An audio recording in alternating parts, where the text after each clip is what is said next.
warahmatullahi wabarakatuh.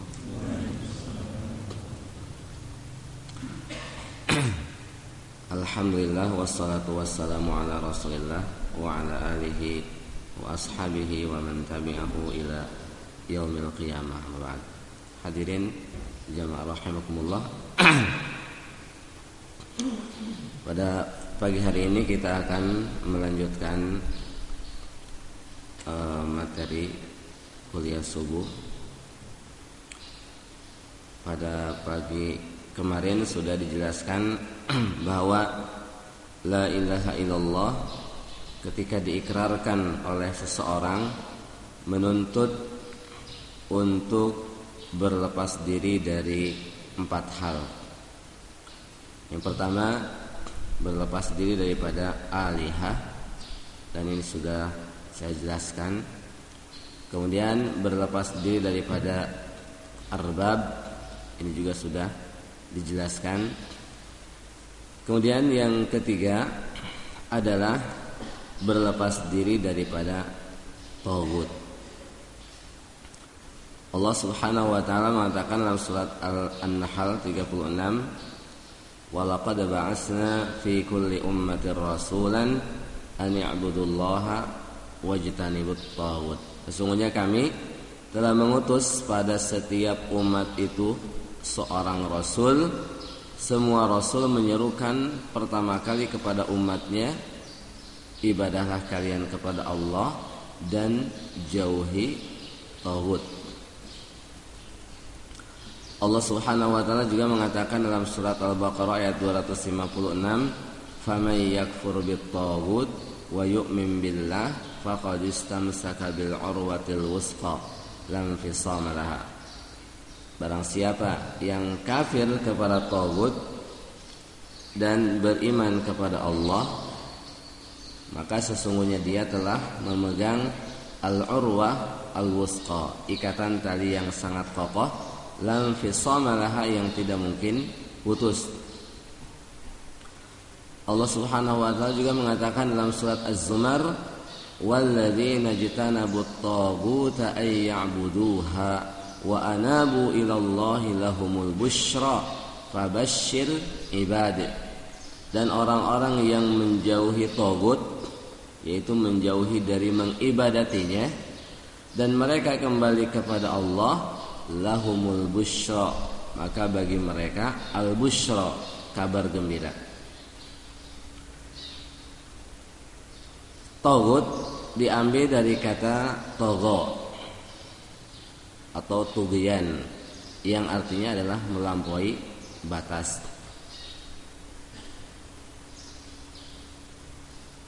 Fir'aun ketika mengatakan ana rabbukumul a'la, aku adalah Tuhan kalian tertinggi. Jadi ketika dia sebagai makhluk memposisikan dirinya sebagai Rabb, berarti sudah melampaui batas kemakhlukannya. Makanya Allah Subhanahu wa taala mengatakan kepada Nabi Musa alaihissalam, "Idhhab ila fir'auna innahu tagha." Pergilah kamu Musa kepada Fir'aun. Kenapa? Innahu tagha, karena dia sudah melampaui batas. Allah juga mengatakan tentang makna tagha, "Wa inna lamma taghal ma'u hamalnakum fil jariyah." Dan sesungguhnya kami, tatkala air itu sudah melampaui batas, maka kami bawa kalian di dalam bahtera. Maksudnya ketika air bah menimpa kaum Nabi Nuh, itu kan sudah melampaui batas kesanggupan manusia untuk berada tetap di daratan. Allah menyelamatkan Nuh dan para pengikutnya di atas bahtera. Di sini tagha artinya melampaui batas. Secara simpelnya taghut adalah yang melampaui batas. Ketika makhluk melampaui batas kemakhlukannya dengan memberikan kepada dirinya sifat-sifat, salah satu sifat ketuhanan, itu disebut taghut. Taghut ada 2 macam, ada taghut ibadah dan ada taghut hukum. Ketika seorang ridho dikultuskan, bahkan mengajak orang lain untuk mengkultuskan dirinya sendiri, mengajak orang lain kalau memiliki kebutuhan untuk datang kepadanya, kalau tidak punya anak minta kepada dia, jadi memohon kepada dia hal-hal yang tidak bisa dilakukan, tidak mampu dikabulkan kecuali oleh Allah Subhanahu wa taala. Seorang ketika mengajak manusia untuk mengkultuskan dirinya berarti telah mengajak manusia untuk beribadah kepada dia. Berarti orang ini telah menjadi tauhid. Ini mungkin jarang, dan ini juga kaitannya dengan masalah syirik kuburan. Tapi yang lebih dahsyatnya adalah kaitan dengan tauhid hukum. Tauhid hukum. Di dalam surat Al-A'raf ayat 54 Allah Subhanahu wa taala mengatakan ala lahul khalqu wal amru. Ingatlah, menciptakan dan memerintah itu di tangan Allah. Allah Subhanahu wa taala menetapkan bahwa penciptaan dan pengaturan itu hak milik Allah. Dikarenakan Allah adalah sang pencipta, berarti Allah lah yang berhak untuk mengatur. Dikarenakan Allah lah yang menciptakan makhluknya, berarti hanya Allah lah yang berhak menentukan hukum, undang-undang yang diberlakukan kepada makhluknya. Oleh sebab itu Allah Subhanahu wa taala menyebutkan bahwa keberhakan pembuatan hukum, kewenangan pembuatan aturan atau undang-undang itu adalah hak khusus Allah Subhanahu wa taala. Allah mengatakan dalam surat Yusuf ayat 40, inil hukmu illa lillah. Hak menetapkan hukum itu hanya di tangan Allah. Nah, ketika hak ini diambil alih oleh makhluk, ketika seorang makhluk memberikan kepada dirinya atau mengklaim bahwa dirinya memiliki kewenangan pembuatan hukum, berarti sudah mengambil sifat ketuhanan. Berarti sudah melampaui batas kemakhlukannya, memposisikan dirinya pada derajat ketuhanan. Berarti dia sudah menjadi tauhid. Oleh sebab itu para ulama menyebutkan di dalam macam-macam tauhid yang harus dijauhi adalah para pembuat hukum dan undang-undang. Mereka disebut tauhid. Para pembuat hukum, undang-undang, baik sifatnya perorangan ataupun sifatnya lembaga, itu disebut tauhid. Berdasarkan firman Allah Subhanahu wa taala dalam surat An-Nisa ayat 60, alam tara ilal ladzina yaz'umuna annahum amanu bima unzila ilaika wa ma unzila min qablika yuriduna ay yatahakamu ila taghut wa qad umiru ay yakfuru bih. Apa kamu tidak memperhatikan kepada orang-orang yang mengklaim, mengaku beriman kepada apa yang diturunkan kepada kamu, yaitu Al-Quran, dan apa yang diturunkan sebelum kamu, kitab-kitab yang lalu. Tapi apa? Yuriduna ayyatahakamu ila taghut. Ketika punya masalah, punya persengketaan, bukan berhakim merujuk hukum kepada apa yang dia imani, Al-Quran. Tapi apa? Dia malah merujuk hukum kepada taghut. Lihat di sini, selain hukum Allah disebut taghut. Pembuat hukum selain Allah disebut taghut. Bila saja orang yang punya perkara dia berpaling dari hukum Islam, tidak mau menyelesaikan dengan hukum Islam, padahal mampu untuk menyelesaikannya karena ada kemampuan untuk melaksanakan hukum ini, dia tidak mau, malah berpaling cari hukum selain hukum Allah, baik itu hukum adat ataupun hukum yang tertulis, undang-undang buatan, maka orang tersebut kata Allah imannya hanya za'mun, bohong, klaim saja, pengakuan saja. Berarti maksudnya tidak ada imannya. Bila saja orang yang mengadukan perkaranya kepada selain hukum Allah, kepada pembuat hukum selain Allah, disebut imannya tidak ada, apa gerangan dengan orang yang dituju oleh dia, yang diminta putusannya, berarti lebih tidak beriman lagi. Makanya disebut tagut. Kalau orang ini tidak beriman, berarti kan kafir. Kalau ini bukan sekedar kafir, tapi dia disebut tagut. Setiap tagut pasti kafir, tapi tidak setiap orang kafir dia itu tagut. Kalau tagut, kenapa disebut tagut? Karena selain dia kafir, juga mengajak orang lain kepada kekafiran, makanya disebut tagut juga.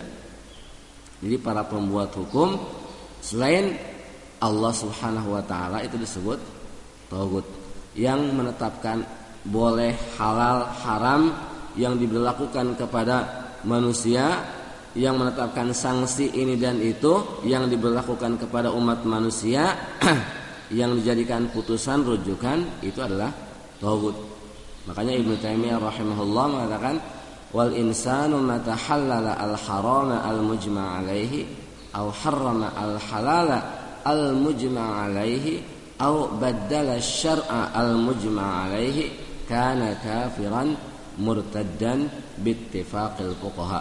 Orang bila dikala menghalalkan apa yang diharamkan secara ijma, maksudnya hal yang sudah diharamkan secara ijma, seperti khamar kan haram secara ijma, atau mengharamkan yang halal yang kehalalannya sudah diijmakan, atau merubah ketentuan yang sudah diijmakan, maka orang tersebut kafir murtad berdasarkan kesepakatan para fuqaha. Contohnya menghalalkan yang haram.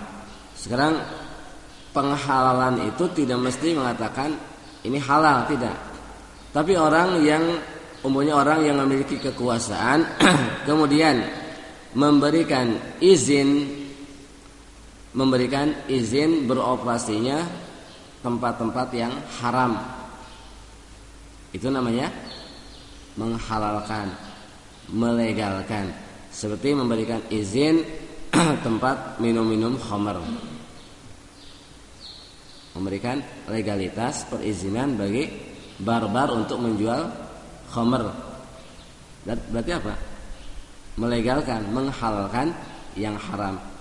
Atau umpamanya memberikan izin untuk pelacuran dengan diberikan lokasi tertentu, itu namanya menghalalkan. Menghalalkan itu dengan perizinan atau dengan meniadakan sanksi dari pelakunya. Sekarang kalau orang berzina melacur di tempat yang diizinkan, kena sanksi tidak? Kena jeratan hukum tidak? Itu artinya menghalalkan. Atau sebaliknya, mengharamkan apa yang sudah dihalalkan. Mengharamkan yang sudah dihalalkan seperti apa?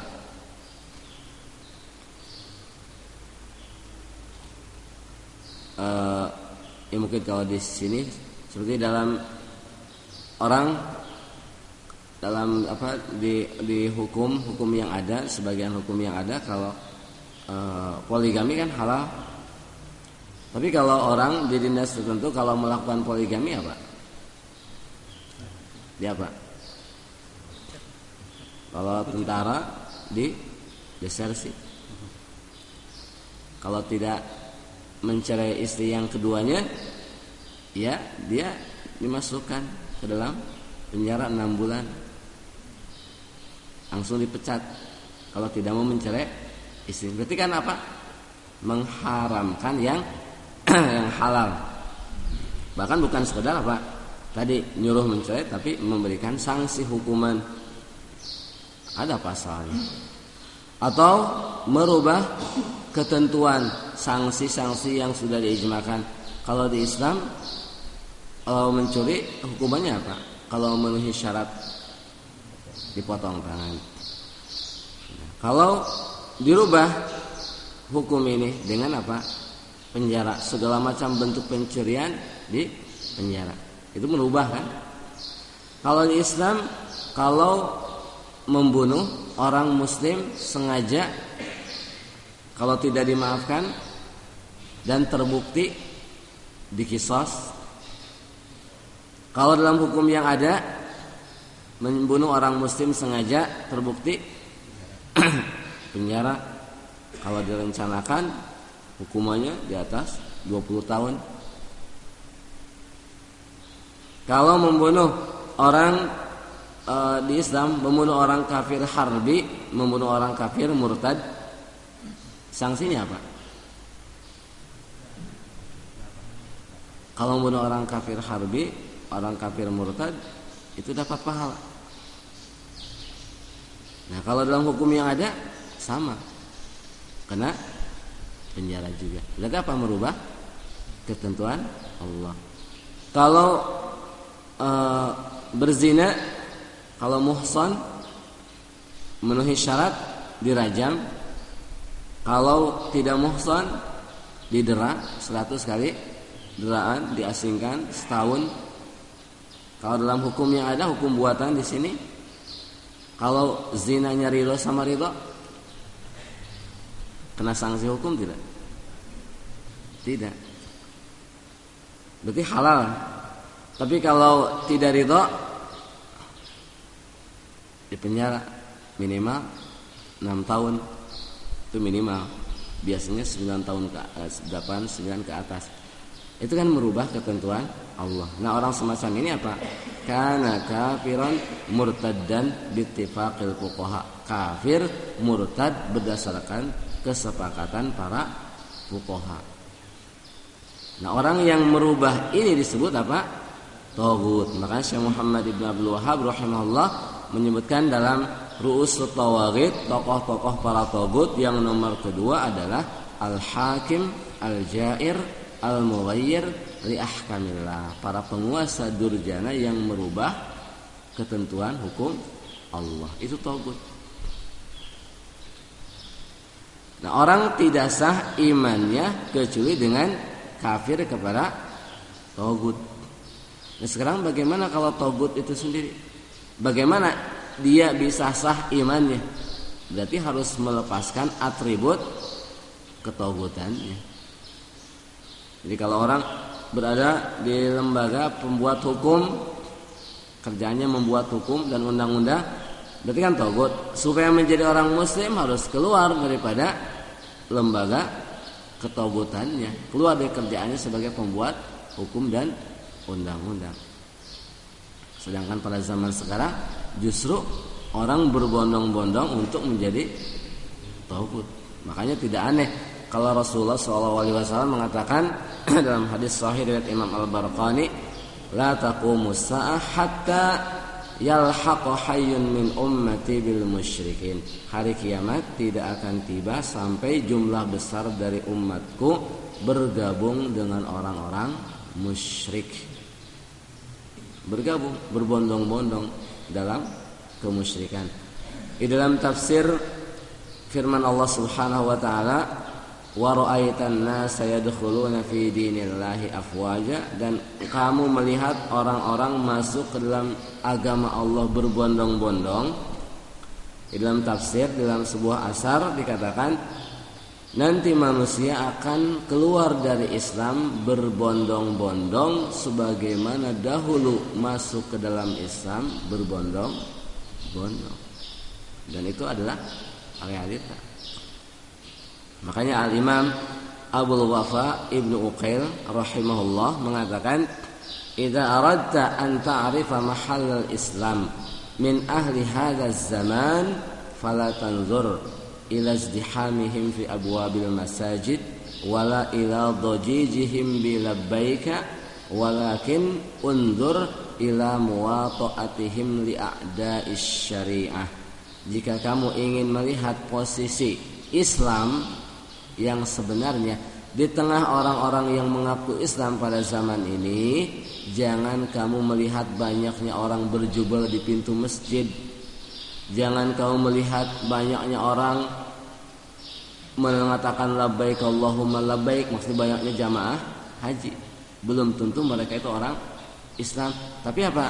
Unzur, lihatlah ila muwata'atihim li a'da'is syariah. Lihatlah keselarasan mereka atau kesepakatan mereka dengan musuh-musuh ajaran ini. Jadi maksudnya banyak orang yang menunaikan ibadah haji padahal mereka itu togut, orang kafir, karena mereka para pengusung tadi